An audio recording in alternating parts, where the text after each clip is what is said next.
ओम नमः सिद्धेभ्यः। ओम नमः सिद्धेभ्यः। मंगलम भगवान वीरो मंगलम गौतमोगड़ी मंगलम कुंद कुंदार्यो जैन धर्मोस्तु मंगलम। सर्वमंगल मांगल्यम सर्वकल्याणकारकम प्रधानम सर्वधर्माणां जैनम जयतु शासनम जैनम जयतु शासनम वंदे विद्यासागरम। बोले अहिंसा परमो धर्म। देवाय देव श्री शंभुनाथ भगवान की। आचार्य गुरुदेव भगवान श्री विद्या सागर जी महाराज जी की।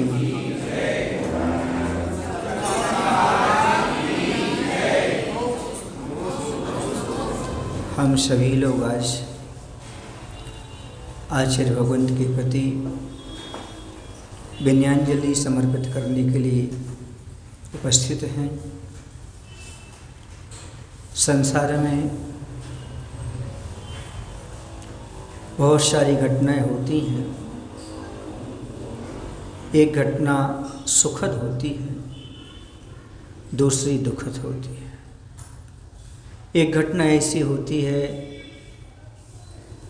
अपने लिए भी दुखदायी होती है, दूसरे को भी दुखदायी होती है। तीसरी घटना ऐसी होती है जो अपने लिए सुखदायी होती है, दूसरे के लिए दुखदायी होती है। जो वर्तमान में घटना घटी, आचार्य भगवंत की जो संलिग्ना हुई, समाधि हुई, वो उनके लिए बहुत ही सुखद है। क्योंकि प्रत्येक साधक का एक उद्देश्य होता है, एक भाव होता है। आप लोग भी जब कभी आचार्य भक्ति पढ़ते हैं या कोई भक्तियाँ पढ़ते उसमें यही बोलते हैं, अंचेमी पूजेमी वंदामी नमनसामी दुक्कौ कम्मकौ गोहिलाओ सुगैगणम समाहिमणम इनगुण संपत्ति हो बच्चा। इसमें भावना भाती भगवान हमारा समाधि मरण हो। प्रत्येक जीव यही चाहता है कि हमारा समाधि पूर्वक मरण हो। समाधि का अर्थ होता है अपने लिए हुए पूरे व्रतों का जीवन भर पालन करते रहना, अंत समय तक ले जाना, इसका नाम है समाधि। और हमारे आचार्य भगवंत ने यही काम किया, जीवन के अंत समय तक निर्दोष चर्या का। ये बहुत सुखद बात है। आचार्य भगवंत अपना कल्याण कर गए। आगम में लिखा है यदि कोई जीव संलिग्ना विधि पूर्वक धारण करता है तो अधिक से अधिक 7-8 भाव रह जाते हैं और कम से कम 2-3 भाव में ही मुक्ति का लाभ प्राप्त कर लेते हैं। ये आचार्य भगवान के लिए कल्याण का पूरा मार्ग प्रशस्त हुआ। ये उनके लिए सुखद है। वो सबके बीच में रहते हुए निर्मोह होकर के और अपना कल्याण कर गए। किसी शिष्य से राग नहीं, किसी क्षेत्र से राग नहीं, शरीर से राग नहीं, वो कुल पूर्ण निर्मोही। धन्य है ऐसे हमारे गुरु जैसे निर्मोही बने। तब तो वो हमारे गुरु हैं। यदि मोही होते तो गुरु काय को होते। हमें नहीं बुलाया, हमें दर्शन नहीं दिए, सबको रोक दिया, ये हमारा मोह कहता है। पर गुरु कहते हैं इस संसार में कोई अपना नहीं, ये तो सब निमित्त है, ये व्यवहार है, ये सब चलाना पड़ता है। वास्तव में अंत में एक आत्मा ही संबल है, उसी से हमारा कल्याण होने वाला है। ये आचार्य भगवंत हम सभी को संबोधित करके गए हैं। शायद तो हमारे पास होते, राग उत्पन्न तुम्हें हो सकता था, हमें नहीं हो सकता था। अब तुम दूर रहे हो, उतना राग तुम्हें देख करके उत्पन्न नहीं होगा। आचार्य भगवंत ने कुछ न कुछ दूरगामी सोच को रख करके इस प्रकार की बात कही। हम सभी लोगों का तो राग है, मोह है, तो हम तरह तरह की बातें करते हैं। लेकिन वस्तुतः तो ये है, यदि वो निर्मोही ना होते तो हमारे गुरु ही काय को होते। ये समझो, वो निर्मोही हैं, वीतरागी हैं, तभी तो हम सभी के गुरु हैं। हमने किसी रागी को गुरु तो बनाए नहीं, हमने किसी मोही को गुरु तो बनाए नहीं। जब वीतरागी गुरु माना है तो वीतरागता को हमें स्वीकार करना ही चाहिए। और वो तो महान छपक राज रहे जिन्होंने किसी की आवश्यकता ही नहीं समझी। वह सारे ग्रंथों का, सारे आगम का निचोड़ अपने पास रखे थे और आचार्य ज्ञान सागर जी महाराज के सूत्र उनको दिए गए होंगे, अपन को क्या पता। समय समय बताते रहते थे आचार्य भगवंत, उन सूत्रों के माध्यम से उन्हें अपने जीवन का पूर्ण उपसंहार कर लिया। निर्वृत्ति के साथ किसी को बताया नहीं। आज तक आचार्य जो भी किया है जीवन में कभी किसी को ओपन किया ही नहीं, चाहे वो दीक्षाएं हो, चाहे वो केशलंच हो, चाहे उपवास हो, चाहे बिहार हो, चाहे कोई भी क्रिया हो, आचार्य की सब अपने तक रही, क्योंकि आचार्य कहते सब हमारे आवश्यक है। सामने वाले को बताने की आवश्यकता, हम आत्मा कल्याण कर रहे हैं, हम समाधि कर रहे हैं, सबको बताने की क्या जरूरत है। उन्होंने अपने आप से सब कुछ कर लिया, अंतरंग में वह सो चेतना में पहुंच गया। ये उनके लिए सुखद बात है। इससे बड़ा और कोई जीवन का उपसंहार नहीं हो सकता बंधु। सबका लक्ष्य यही है, प्रत्येक जीव को यही भावना भाना है, चाहे हम हों या आप हों, कि भगवान अंत समय हमारा भी इसी प्रकार का समाधि मरण हो। चाहे उपसर्ग हो, चाहे परिचय हो, रोग परिचय हो, कुछ भी हो, उन सब में हमारी क्षमता बनी रहे। और क्षमता के साथ हम सबसे दूर हट करके एक आत्मा और परमात्मा के लिए तीसरे का और विकल्प हमारे बीच में ना रहे, इस प्रकार का भाव हमें भी बनाना पड़ेगा। आज बनाओ, कल बनाओ, परसों बनाओ, ये भाव तो बनाना ही पड़ेगा कि ये जीव अकेला आया है और अकेला ही जाएगा। इसका कल्याण जो होना है वह सो परिणाम से ही होना है। गुरु निमित्त हैं, भगवान निमित्त हैं, लेकिन कल्याण तो हमारा अपने द्वारा होना है। ये आचार्य भगवंत के प्रति सुखद चीज़ है। लेकिन दुखद चीज़ ये है हम सबके लिए कि जो अभी सूर्य प्रकाश में जी रहा हो, सूर्य प्रकाश में चल रहा हो, उसके लिए सब कुछ दिखाई देता है, सब कुछ सोचता है, सारा रास्ता सब अच्छा प्रशस्त होता है, सारे काम निर्विघ्न होते हैं। लेकिन अब अंधकार में जीने वाले व्यक्ति की दशा कैसी होगी, ये हम सब लोग समझ रहे हैं, जान रहे हैं। ऐसा ही मैं चिंतन कर रहा था सामयिक के समय कि सूर्य अपना काम कर गया, लेकिन हम सब अंधकार में हैं, कैसे क्या होगा। तो मुझे चिंतन आचार्य का जो संस्मरण हमारे जीवन का रहा, 7 वर्ष तक दीक्षा के उपरांत आचार्य के इतने करीब रहे हैं, हम आपको बता ही नहीं सकते। और उनकी जो प्रेरणा, शिक्षाएं और जो मोक्ष मार्ग की दृढ़ताएं प्राप्त हुई हैं, उसी के बल पर आज 25 साल हो गए मैं गुरु की कृपा से आज भी निर्दोष चर्या का पालन करने में सक्षम।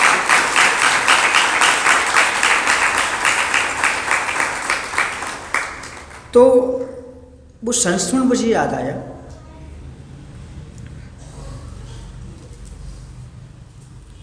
मैं भावुक तो नहीं होना चाह रहा था, पूरी दृढ़ता से आया था कि आज मैं कुछ बोल पाऊंगा। तो उस समय बथरिया नगर में थे पूज्य अजित सागर जी, पूज्य पुष्पन सागर जी और हम आचार्य भगवंत ने संकेत किया था, पंचकणक संपन्न हुआ था, आचार्य भगवंत की आगवानी हुई थी। सब बहुत बासल, बहुत चीज़ें मिली हैं। अब वो स्मृति पे आ जाती हैं तो वो सब थोड़ा सा माइंड वहाँ चला जाता है। ये तो हम समझते हैं कि सौ कल्याण करने वाले आचार्य हैं, हमें सौ कल्याण करना है, पर ये थोड़ा सा छट्टा गुरुस्थान ऐसा ही होता है। परमात्मा की अवस्था में इस प्रकार की परिणति होती है और उपकारी के प्रति जब उपकार के भाव आते हैं तो आंसू रोकना संभव नहीं होता है। तो उस समय पंचकणक के उपरांत वो पंडाल उखड़ चुका था, तो वहाँ पंडाल के पीछे ही शौच क्रिया के लिए जाते थोड़ी दूर, तो वहाँ से निकलना हुआ तो आचार्य साथ थे। तो आचार्य उस समय कहते हैं, हमने कहा देखो आचार्य जी कल यहाँ राग रंग था, ये सब टेंट वगैरह निकल गए। तो आचार्य उस समय बोलते हैं हाँ उस समय राग था, अब वैराग है। देखो आचार्य की दृष्टि उस समय क्या कह रहे हैं उसमें। अपन सोचते कि सब पंडल उजड़ गया, वो कह रहे ये वैराग्य है। समझे कुंठू? हमने कहा आचार्य आप हैं तो हमारे लिए सब अच्छा है, आप हैं तो हमारे लिए सब अच्छा है। तो आचार्य बोलते नहीं, ये तो राग है। क्या बोलते हैं? ये तो राग है कुंथु, सुने ना, ये राग है। यदि जीवन कोई है तो ये राग नहीं है, ये राग है, ये जीवन नहीं है कुंथु, वैराग्य ही जीवन है। वो हमें आज प्रसंग याद आ गया, वैराग्य ही जीवन है। वैराग्य मेवा भयम, वैराग्य में अभय होता है। जहाँ पर वैराग्य होता है वहाँ पर भय नहीं होता। भय जब आने लगता है, जब वैराग्य की कमी होती है, राग का उत्कृष्टता आ जाती है, तब उस समय पर हमें डर और भय प्रतीत होने लगता है। लेकिन आचार्य का वो सूत्र आज भी मेरे मानस पटल पर है, स्मृति पर है, और मुझे लगा जैसे कल वो मुझे स्मरण आया कि आचार्य कह रहे हो चिंता मत करो कुंथु, तुम्हारे पास वैराग्य है तो मैं तुम्हारे पास हूँ, मैं तुमसे दूर नहीं गया। जो वैराग्य तुमने लिया है वही वैराग्य तुम्हारे लिए कल्याणकारी है। वही वैराग्य ही तो है जिसके बल पर तो हमारे पास आ पाए हो। वह वैराग्य ही तो है जिसके माध्यम से तुम्हें गुरु स्वीकार कर पाए हो। वह वैराग्य तो है जिसके माध्यम से हम तुम्हें वहीं से आशीर्वाद दे रहे हैं। तो यह वैराग्य जब तक हमारे पास रहता है तब तक ही हम इस संसार का क्षय कर सकते हैं, राग द्वेष मोह से ऊपर उठ सकते हैं। मैं चिंतन कर रहा था कि गौतम स्वामी जो हुए, उन्हें केवल ज्ञान भगवान महावीर की जाने को उपरांत क्यों हुआ? भगवान महावीर स्वामी का स्वयं निर्माण हुआ, इतने अंतराल में उन्हें केवल ज्ञान हो गया। कारण ये था कि गौतम स्वामी को भी भगवान महावीर से राग था। क्यों? क्योंकि बीतरागी शुद्धोपयोगी होने को उपरांत भी देव साधुओं के उपकारों को कभी भूला नहीं जा सकता। जीवन में कोई एक छोटा सा उपकार करता है तो उसे नहीं भुलाया जा सकता है, लेकिन जिसने जीवन दिया हो, पथ पग और पाथे दिया हो, उनके प्रति राग स्वाभाविक हो जाता है। वह निकलता नहीं। अंतर्मुहूर्त में भली सप्तम स्थान हो जाए, परंतु जैसी वह परमात्म दशा में आते हैं और वही राग पुनः उत्पन्न होने लगता है।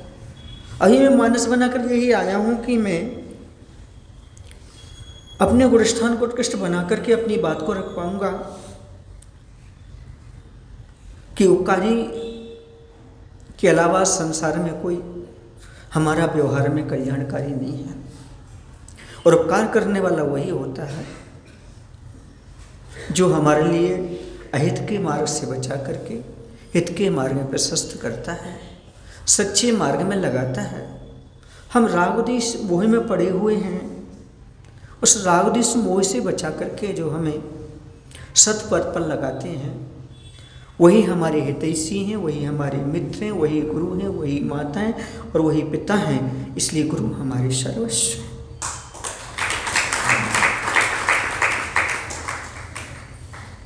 गुरु महाराज की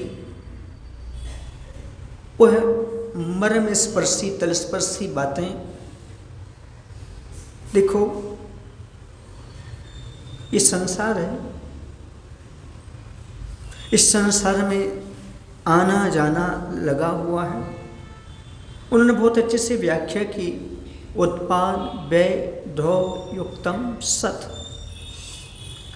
उत्पाद माने आना, व्यय माने जाना, ध्रुव माने लगा, युक्तम माने हुआ, सत माने है। ये व्याख्या को पढ़ करके लगता है कि आचार्य भगवंत ने सारी चीज़ें पहले ही हम लोगों को परोस दी हैं। और शायद इतना कठोर अनुशासन उन्होंने इसलिए रखा कि कहीं शिष्य अंतिम समय तक हमारे पास आकर के राग उत्पन्न ना करने लगे, इसलिए अनुशासन के साथ सबको दूरी रखा। उनका कठोर अनुशासन, उनकी चर्या देखती ही बनती है। किसी ने पूछा था हमसे एक बार कि महाराज जी आप आचार्य के बहुत करीब रहे हैं। उस समय जब संघ में रहता था, ब्रह्मचारी पूछा करते थे आचार्य का बासल रस कैसा है, तो हम उनसे कहते थे कि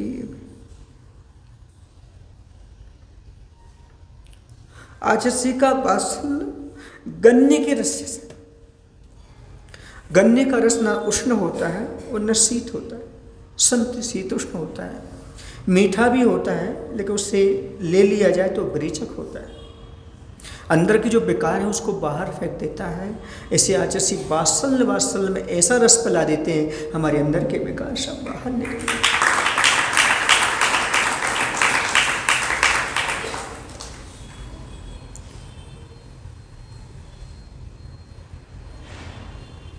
कई बार मैं जिद करता था वैयावृत्ति के लिए, आचार्य का उपवास रहता था। आचार्य तलवारा घाट में 4 आहार के बाद एक उपवास कर लेते थे, कभी कभी 3 आहार के बाद उपवास कर लेते थे। उपवास करने के बाद वह हम लोग कक्षा पढ़ाने के बाद फिर मौन हो जाते थे और हाथों पर हाथ रख कर के और ध्यान मुद्रा में बैठ जाते थे। और जब हम लोग आहार करके आते थे इरियापद भक्ति में, तब आचार्य हम सबको आशीर्वाद देते थे, आहार वगैरह सब हम लोग बताते, प्रत्याख्यान लेते थे, उसके बाद सीधे फिर बैठ जाते थे। तो साहस नहीं पड़ता था कि आचार्य कहें आचार्य हम लोग थोड़ी वैयावृत्ति कर लें, थोड़ी वैयावृत्ति कर लें। तो प्रसाद सागर जी महाराज, हम छोटे थे उस समय, 21 साल में मुनि बन गए थे, तो हम छोटे थे, छोटे बच्चों में चलता था, तो हमें आगे कर देते थे। तो हम आचार्य के पास जाते थे और तोतली भाषा में बच्चों जैसे थोड़ी सी आचार्य ऐसे करके और पैर खिसका करके और वैयावृत्ति करना शुरू कर देते थे। तो सभी महाराज लोग जो थे वो फैला जाते थे, फिर वैयावृत्ति शुरू हो जाती थी। तो कई बार जबरदस्ती करके वैयावृत्ति कर लिया करता था। तो उस समय संघ में धीर सागर जी महाराज थे, तो उसके बाद हम और कृष्ण सागर का बिहार होगा, तो फिर उसमें बाद में बेगगंज में मिलना हुआ। तो आचार्य की आगवानी की, तो धीर सागर जी महाराज थे, उन्होंने हमसे आकर के बोला कि आप बहुत सौभाग्यशाली हैं। मैंने कहा महाराज आप सौभाग्यशाली हो, आप गुरु के चरणों में हो। बोले हमारे चरणों में तो हैं पर आप दूर नहीं हो। हमने कहा ऐसा क्यों कह रहे आप? तो उन्होंने कहा महाराज जी मैं आपको बहुत अंदर से श्रद्धान्वित होता हूँ आपके प्रति। बोले जब कभी मैं आचार्य से कोई काम जबरदस्ती करता हूँ तो आचार्य से बोलते हैं क्यों तुम कुंथू हो क्या?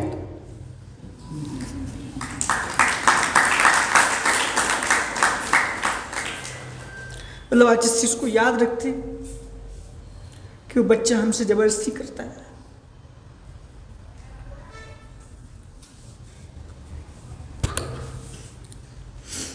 और आचार्य मान भी जाते थे, क्योंकि हमने देखा है प्राय करके गुरु के सामने विद्वान बन के जाते हैं तो कुछ नहीं होता, लेकिन बालक बन के जाते हैं तो सब हो जाता है।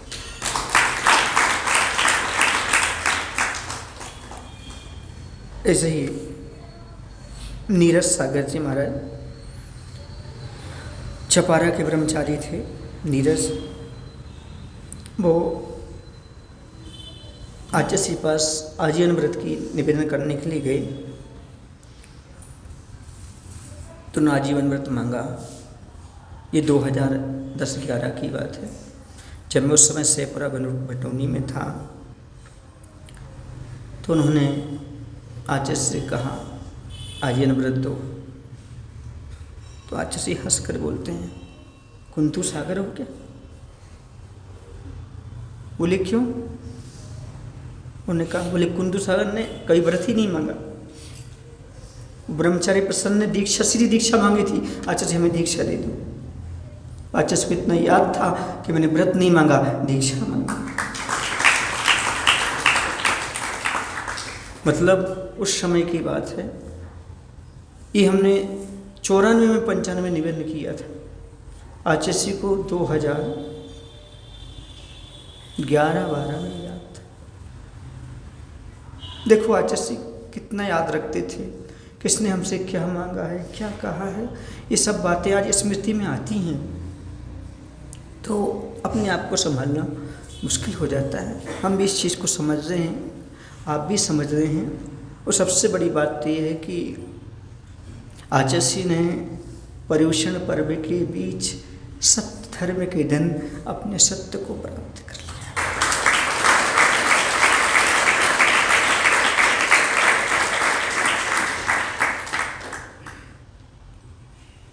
और अपने आत्म तत्व में लीन हो गए। यह जड़ जो शरीर है इसका उन्होंने पूर्णतः त्याग कर दिया और सारे विश्व के अनुयायी, जो जैन धर्म के अनुयायी अन्य लोग हैं, उन सबको एक संकेत दिया कि देखो, जीवन में सब कुछ करते हुए भी कभी किसी पर अधिकार नहीं, किसी से ममत्व नहीं, सबसे दूर हट करके और अपने आत्म कल्याण की चिंता करना चाहिए। अंत समय में वह कल्याण की भावना ही हमारे लिए मोक्ष पद को प्रदान करती है। हम मुक्ति का लाभ प्राप्त कर सकते हैं। हम सभी लोग, अब ऐसा प्रतीत होता है गुरु के अभाव में जैसे कुछ है ही नहीं। अंदर चेतना को छोड़ करके बाहर यदि देखा जाए तो परिणाम में कुछ भी नजर नहीं आता। अंधेरे में जैसे आदमी को कुछ सूझता नहीं, दिखाई नहीं देता, अपना शरीर से दिखाई नहीं देता, आजू बाजू का भी दिखाई नहीं देता, वैसी दशा गुरु के अभाव में शिष्यों की हो जाया करती है। लेकिन अंदर से एक आवाज़ आती है कि गुरु महाराज अभी हमसे दूर नहीं है, वो हमें रास्ता दिखा रहे हैं, पीछे से हमें संभाल।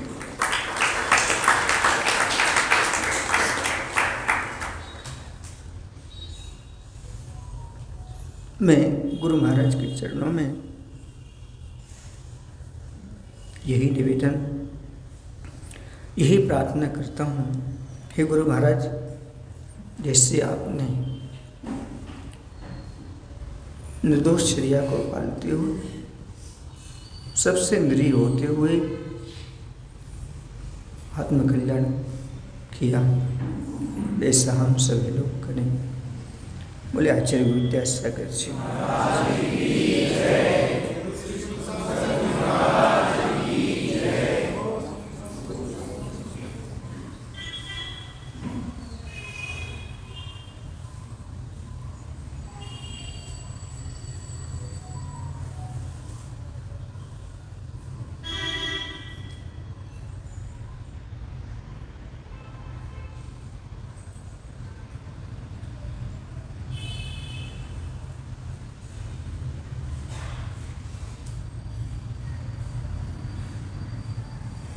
मुझे एक प्रसंग और अभी का याद आ रहा है।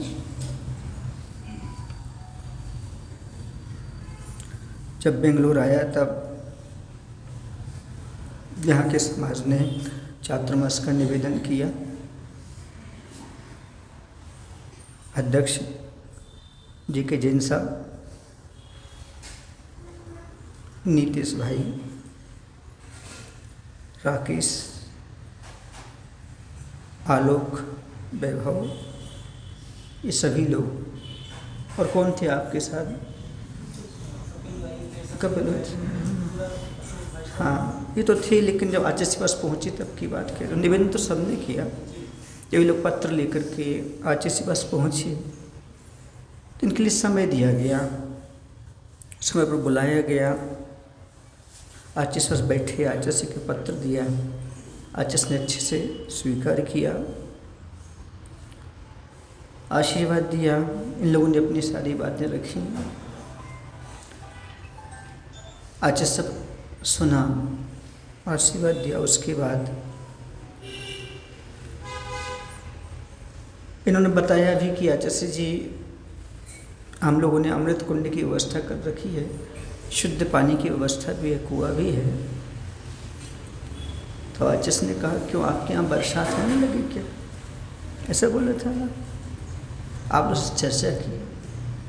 बाद में शायद नीतीश भाई ने निवेदन किया आचिस से, आचिस जी अब हम लोग चतुर्मास की तैयारी शुरू कर रहे हैं।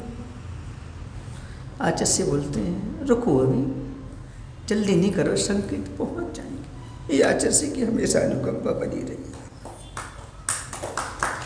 उनका संकेत, उनका आशीर्वाद हमेशा हमें प्राप्त होता रहा। अब मैं ज़्यादा नहीं बोल पाऊँ। बोले आचार्य विद्यासागर जी महाराज।